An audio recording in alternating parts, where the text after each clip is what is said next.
जय जगन्नाथ सांगने तो टोटाली एबे गोटे ट्रेंडिंग चलती आम इंडिया रे वैलेंटाइन डे स्पेशल वीक आउ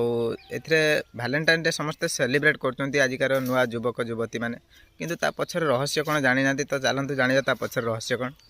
कथा कोन कि ना एटा होची प्रथमे यूरोप देश रे सेलिब्रेट करथिले और यूरोप रु परे आसिक आम इंडिया रे सेलिब्रेट करछंती एबे तो यूरोप रे राजा जो थिले से चाहूथिले कि जो मैंने भल पाँच कि जन सैनिक जदि मैरेज कर जाऊँगी तार मेंटल पावर डिक्रीज जाए आउ युद्ध कर क्षमता कमी जाए तेणु से भल पाइबा प्रश्रय दौन मैरेज करने दौन तो सीटी यूरोप रोम रे जड़े पादरी थे जहाँ ना था वैलेंटाइन्स से कौन कले ना जड़े सैनिक भल पाला गोटे झील को आउ मैरेज लुचि छपी करदे तेणु जिते राजा जानिले जे पादरी जनक तांकर मैरेज करदे तेणु से आरेस्ट करने जेल भीतर बंदी करदे आ गोटे सप्ताह पर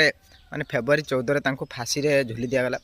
तो पर जिते जानिले कि आमर से जो बाहाग हो जाते जो दुईज से मैंने जिते जानिले कि मैरेज कर पादरी जन को फाँसी दंड दंडित करी मारी दि जाइए तो से 14 फेब्रुआरी को प्रथम सेलिब्रेट करते वैलेंटाइन्स डे आकार नाम अनुसार तो ताकू नहीं कि पूरा टोटाली वर्ल्ड रे चली वैलेंटाइन्स डे तो आपण मैंने जदि जानी कमेंट रे येस लिखंतु जदि न जानी कमेंट रे न लिखंतु आ जो मैंने वैलेंटाइन डे सेलिब्रेट करछन तांको पाखो वीडियोटा शेयर कर दिंतु रहिली सांग माने जय जगन्नाथ।